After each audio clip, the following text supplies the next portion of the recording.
semangat pagi semuanya. Pertama kali bertemu dengan saya. Perkenalkan, nama saya Tri Yulianto Nugroho, Sarjana Komputer. Jadi saya akan membimbing kalian, mengajarkan kalian selama 1 tahun ajaran ke depan tentang mata pelajaran pemrograman dasar. Di pemrograman dasar itu sendiri akan diajarkan oleh 2 guru.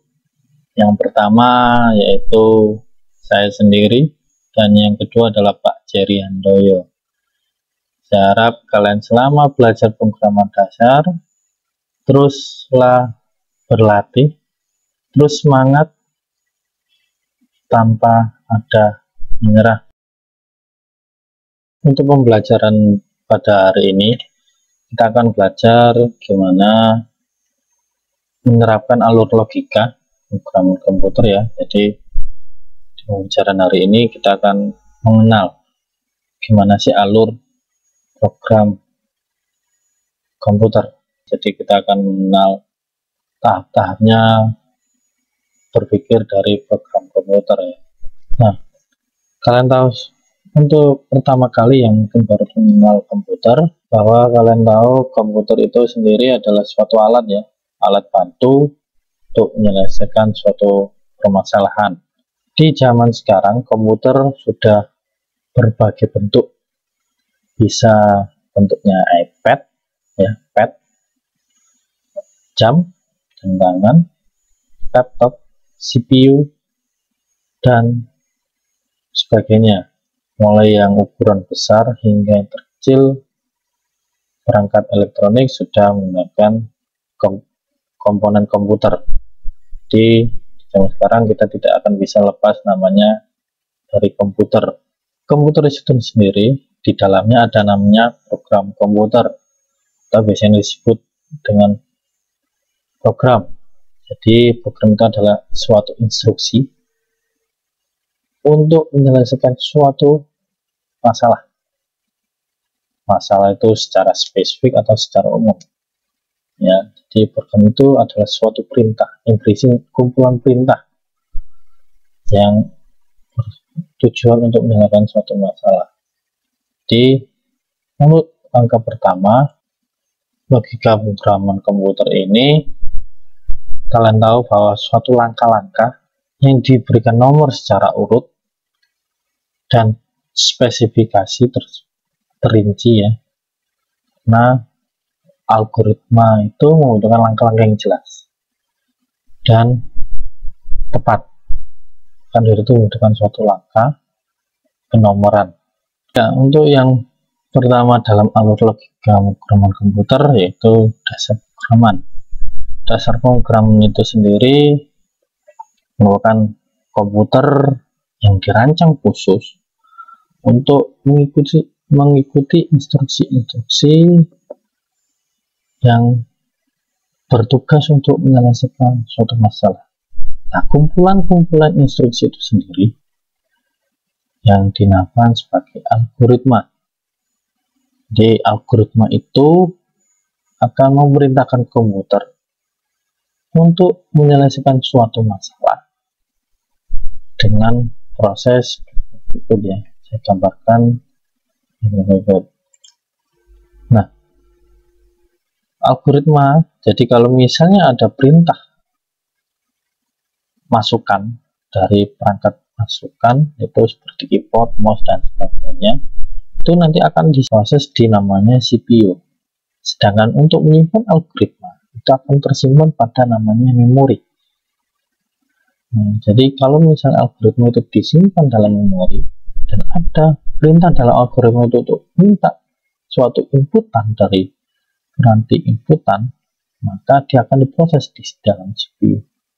Dan CPU itu akan memerintahkan ke komputer untuk menjalankan sesuatu perintahnya, entah itu minta kembali ke peranti masukan ataupun ke peranti keluaran. Jadi terserah dari langkah-langkah dari algoritma itu sendiri. Di langkah-langkah itu algoritma itu harus jelas dan tertata secara urut. Jadi tidak bisa terbalik-balik. terbalik-balik bisa terjadi namanya error atau hang dan sebagainya. Di penyebab komputer, program hang dan sebagainya itu bisa terjadi karena salah satunya adalah kesalahan dalam perancangan algoritma. Nah, untuk yang kedua dari alur logika program komputer itu alur dan prosedur. Jadi kalian tahu bahwa algoritma adalah logika berpikir dalam komputer yang logis dan sistematis. Jadi untuk menyelesaikan suatu masalah yang dituju dalam membuat algoritma atau membuat program, seorang programmer itu tidak sembarangan untuk merancangnya, membuatnya. Ada tahap-tahap yang harus dia lewati untuk benar-benar memahami apa inti dari permasalahan itu sendiri. Masalah itu adalah tujuan yang kita buat. Misal kita ingin mempermudah orang dalam menginputkan data, itu masalah. Jadi gimana caranya orang itu cepat dalam menginputkan data, lebih mudah. Nah, langkah-langkahnya seperti apa? Kita harus memahami sistem yang sedang berjalan itu, dan kita akan melakukan tahap-tahap demi tahap untuk menemukan suatu solusi dalam akan menghasilkan suatu namanya algoritma yang efektif. Nah, untuk tahap-tahap dalam pembuatan algoritma itu ada beberapa tahap ya. Untuk pertama, kita akan mendefinisikan suatu permasalahan, apa yang dibutuhkan dalam masalah itu, apa yang ditujukan oleh masalah itu, inputan apa saja yang dibutuhkan, outputan apa saja yang dibutuhkan. Jadi kita definisikan dulu dari masalah itu, baru kita akan melangkah ke tahap berikutnya, yaitu tahap namanya analisa. Ya, di dalam video ini juga saya menggambarkan skill ya, proses pembuatan algoritma, yaitu setelah kita definisikan, kita baru tahap pertama yaitu analisa. Di analisa itu pada umumnya diubah menjadi beberapa langkah. Di langkah dari definisi itu akan diubah menjadi lebih praktis, yang lebih singkat, lebih jelas. Kita analisa, kemudian kita akan masuk ke tahap namanya desain. Ya, kita akan mendesain suatu algoritma dari tahap analisis tadi. Nah, untuk desain itu sendiri ada banyak bentuk ekspresi. Itu pertama adalah natural language atau bahasa manusia, bahasa kita. Kedua, biasa disebut Visidecode, bahasa yang menjelaskan antara bahasa manusia dengan bahasa komputer yang menghubungkan ini. Dan bahasa proses atau biasanya disebut diagram alir. Ya, ada 3 ekspresi. Nah, untuk bahasa natural language atau bahasa natural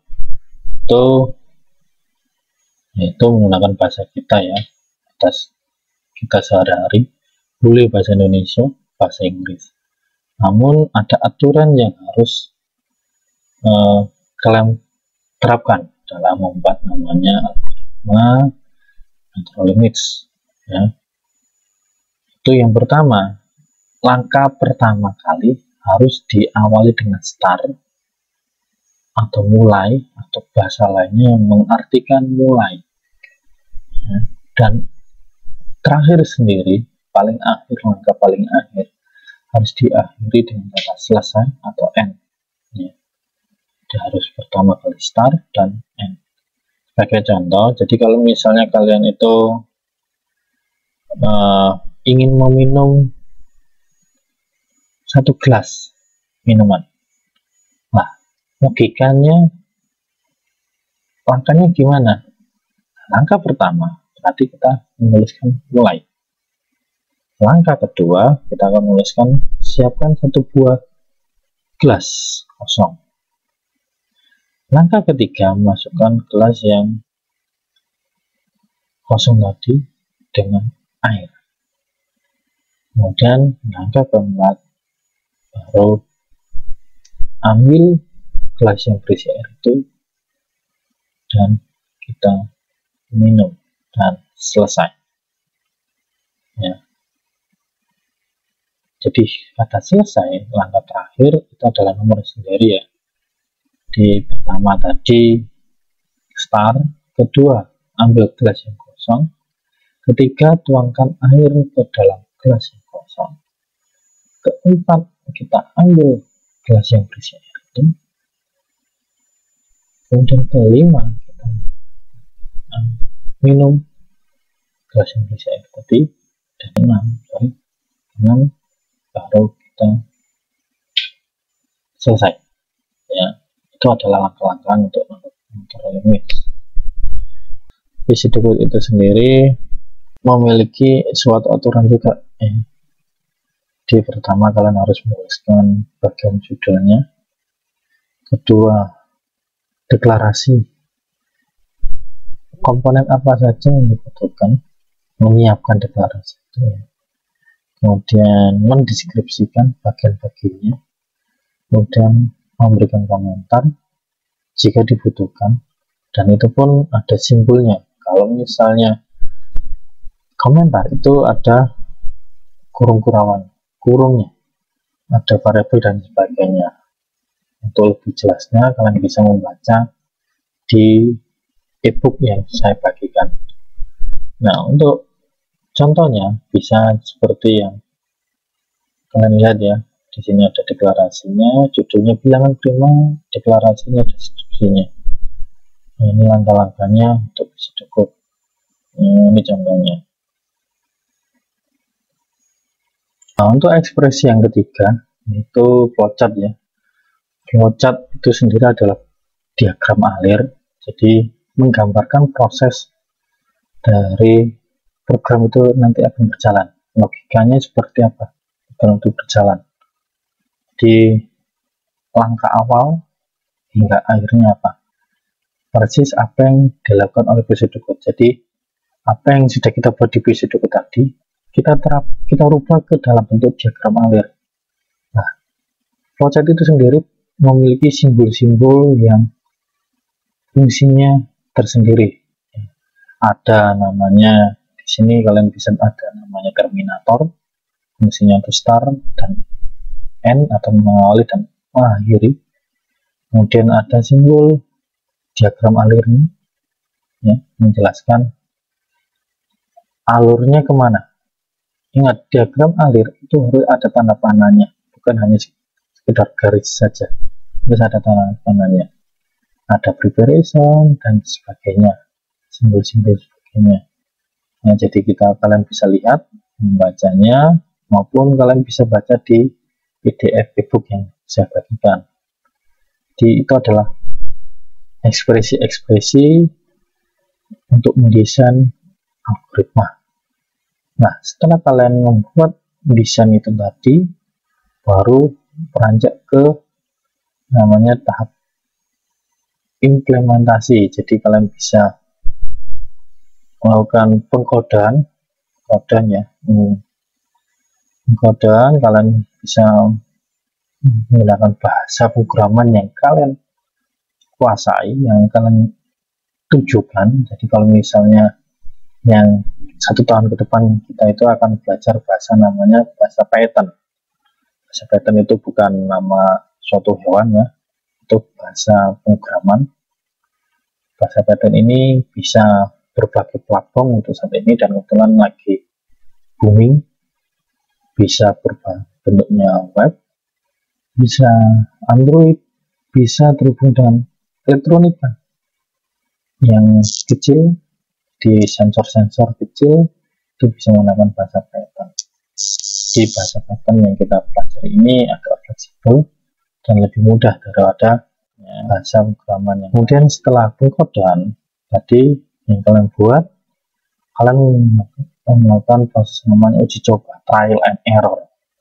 Nah, trial and error ini kalian akan menemukan berbagai permasalahan-permasalahan dalam pengkodaan, entah itu perintah kalian yang salah ataupun algoritma kalian yang salah. Jadi ada dua jenis errornya yang terkelompok besar.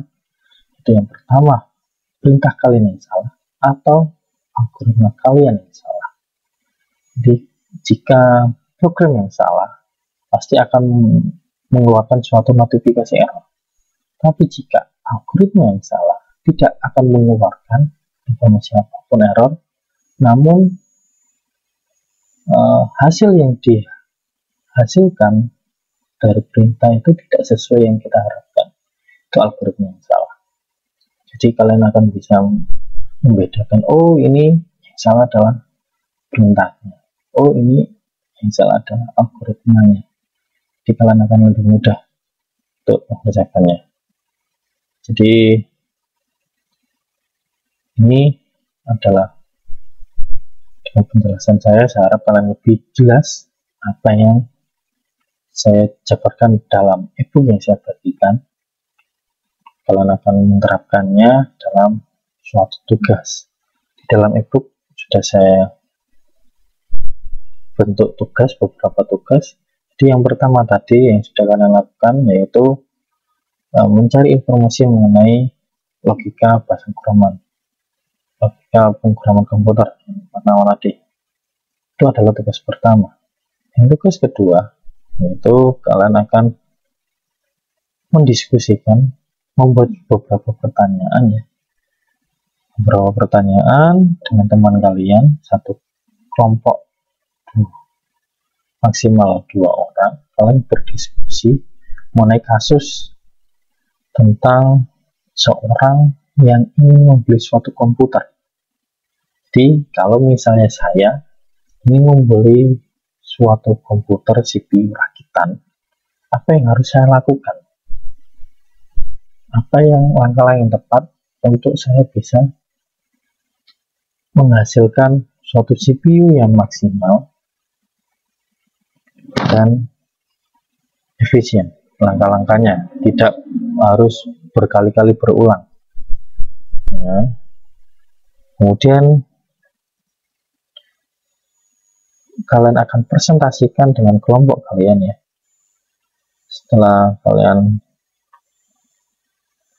akan presentasikan hasil dari diskusi kalian tadi, baru kalian akan